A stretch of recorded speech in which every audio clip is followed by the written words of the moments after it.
O campo invisível. O que a ciência e as tradições contemplativas dizem sobre a energia que você é. Existe um fenômeno que a maioria das pessoas já experienciou e poucos conseguem explicar. Você entra num ambiente e algo muda. Não há nada visível que justifique a sensação, mas o corpo registra antes que a mente analise. Ou você está com uma pessoa e se sente esgotado sem razão aparente.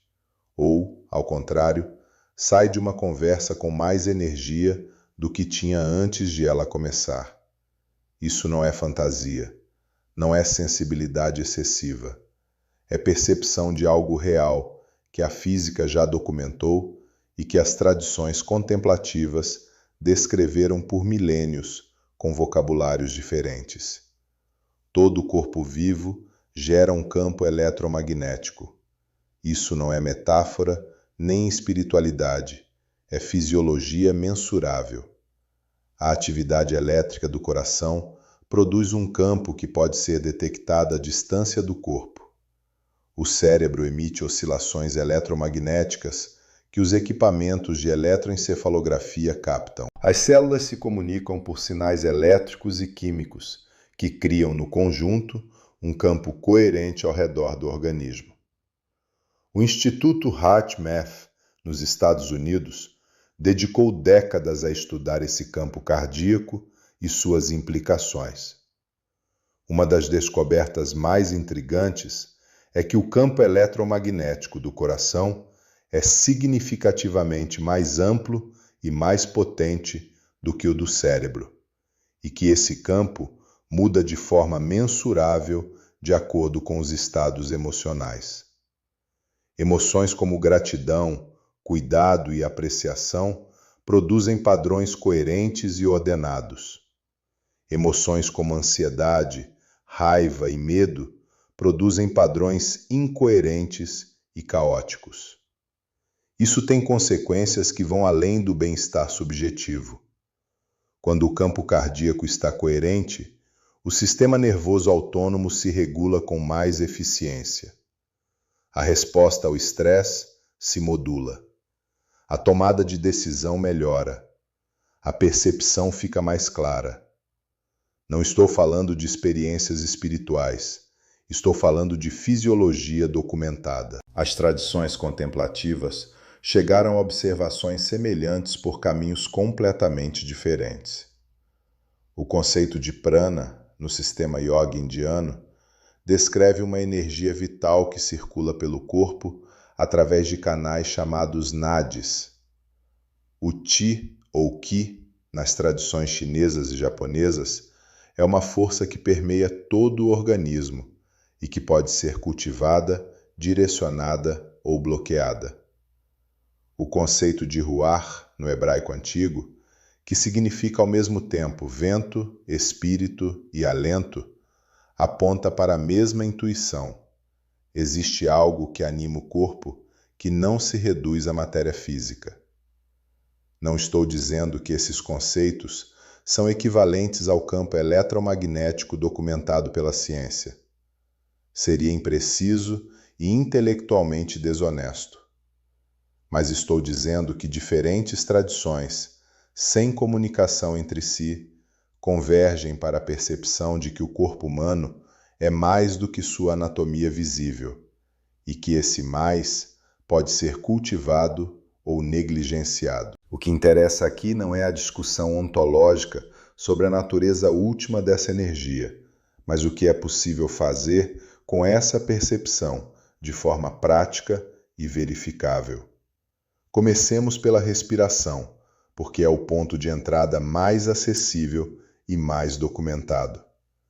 O sistema nervoso autônomo tem dois modos principais de operação: o simpático, associado à resposta de alerta e ao estado de luta ou fuga, e o parasimpático, associado à recuperação, à digestão e ao estado de repouso. A maioria das pessoas nas cidades contemporâneas vive com um sistema simpático cronicamente ativado. A arquitetura das redes sociais, a pressão por produtividade constante, a exposição permanente à informação, tudo isso mantém o organismo num estado de alerta que evolutivamente foi projetado para situações agudas e temporárias. O problema não é o estresse em si. O problema é o estresse sem recuperação. O problema é o sistema nervoso que não consegue mais encontrar o caminho de volta para o parasimpático. A respiração é a única função fisiológica que transita livremente entre o voluntário e o involuntário. Você pode ignorá-la e ela continua por conta própria. Você pode assumir o controle dela quando quiser. Isso a torna a alavanca mais acessível para influenciar o sistema nervoso. Quando você alonga a expiração, especialmente quando ela é mais longa que a inalação, você estimula o nervo vago. Esse nervo, o mais longo dos nervos cranianos, percorre do tronco cerebral até o abdômen e é o principal condutor do sistema parasimpático. A estimulação vagal desencadeia uma cascata fisiológica, desaceleração do ritmo cardíaco, dilatação dos vasos sanguíneos, redução do cortisol, aumento da coerência do campo eletromagnético cardíaco. Isso não é mindfulness como autoajuda. Isso é intervenção fisiológica direta. A tradição do pranayama, o conjunto de práticas respiratórias do yoga, desenvolveu ao longo de séculos um sofisticado repertório de técnicas que produzem exatamente esses efeitos, sem jamais ter tido acesso ao vocabulário neurológico que hoje usamos para descrevê-los. A observação era empírica. Certas formas de respirar produzem determinados estados. A ciência contemporânea está confirmando a mecânica por baixo dessas observações. Quero falar agora sobre algo que a linguagem New Age frequentemente distorce e que merece ser tratado com mais rigor: a ideia de bloqueios energéticos. O conceito existe em praticamente todas as tradições contemplativas. Os sufis falavam dos véus que cobrem o coração. O yoga fala de nós nos canais energéticos. A medicina chinesa fala de obstruções no fluxo do qi. O que todas essas tradições descrevem, em linguagens diferentes, é algo que a psicologia somática documenta com precisão crescente. O corpo armazena experiências emocionais não processadas como padrões de tensão muscular crônica. Wilhelm Reich, psicanalista que trabalhou com Freud e depois desenvolveu sua própria abordagem, foi um dos primeiros no Ocidente a sistematizar essa observação. Ele chamou de couraça caracterológica a estrutura de tensões musculares que o organismo desenvolve como defesa contra experiências emocionais insuportáveis. O problema é que essa defesa, uma vez instalada, permanece mesmo quando a ameaça original já não existe. Uma pessoa que cresceu num ambiente em que a raiva era perigosa desenvolve tensão crônica no maxilar, nos ombros, no diafragma. Uma pessoa que aprendeu que vulnerabilidade leva ao abandono desenvolve uma couraça no peito, uma respiração superficial que evita o contato com as próprias emoções. Com o tempo, essas tensões se tornam invisíveis para quem as carrega, porque são o normal. O que chamamos de energia bloqueada nesse contexto tem um correlato somático muito concreto. É tensão muscular crônica que interfere na respiração, na postura, na circulação e que mantém o sistema nervoso num estado de alerta desnecessário. Práticas como yoga, tai chi e certas formas de meditação somática atuam diretamente nesse nível.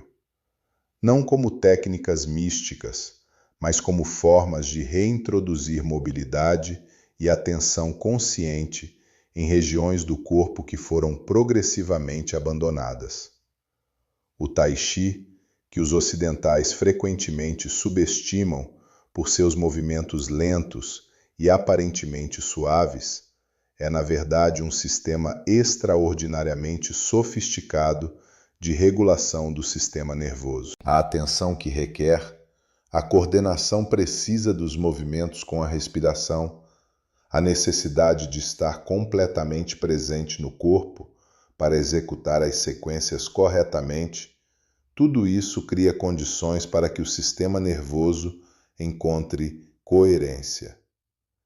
Pesquisas publicadas em revistas de medicina integrativa mostram que a prática regular de Tai Chi está associada à redução da pressão arterial, melhora do equilíbrio, redução de marcadores inflamatórios e melhora em indicadores de saúde mental. Isso não é evidência de que o Qi existe como substância metafísica. É evidência de que a prática produz efeitos fisiológicos reais e mensuráveis.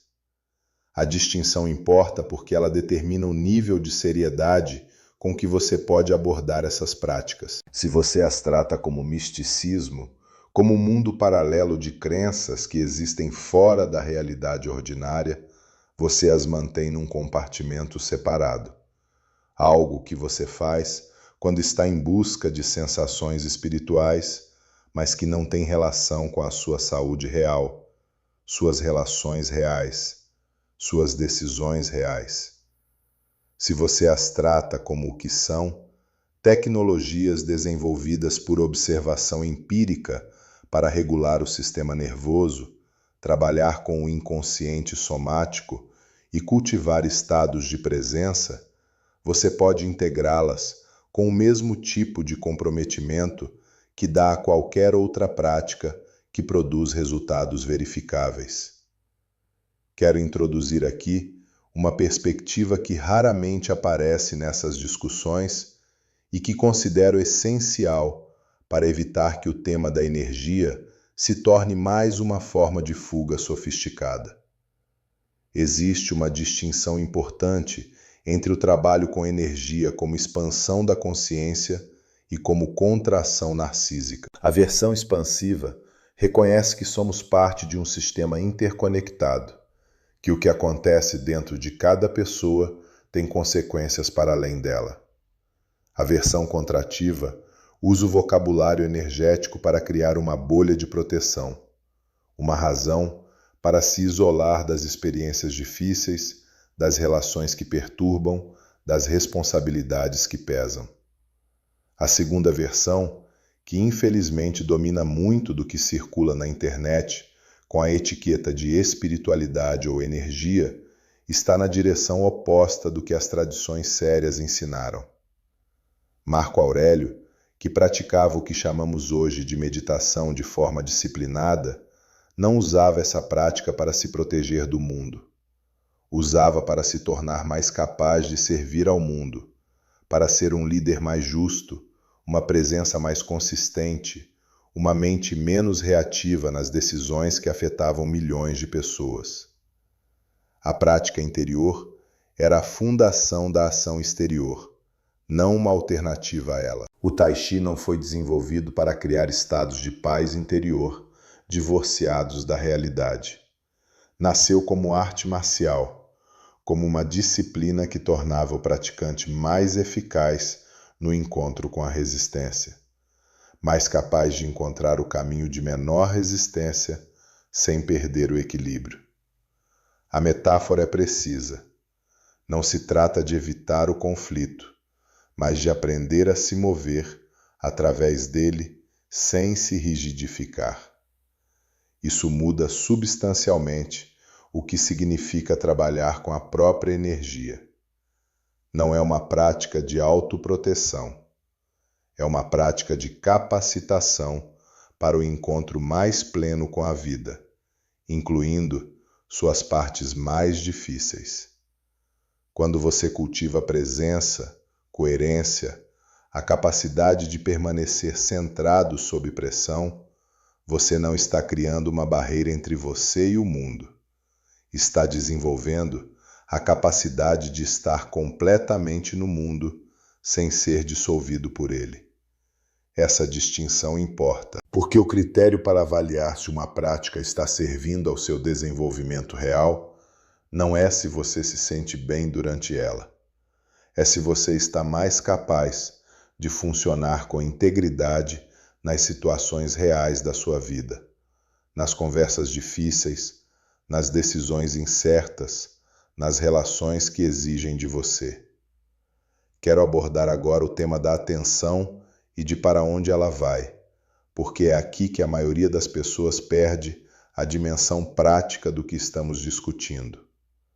Existe uma afirmação que aparece tanto nas tradições contemplativas quanto na neurociência contemporânea. A atenção é formativa.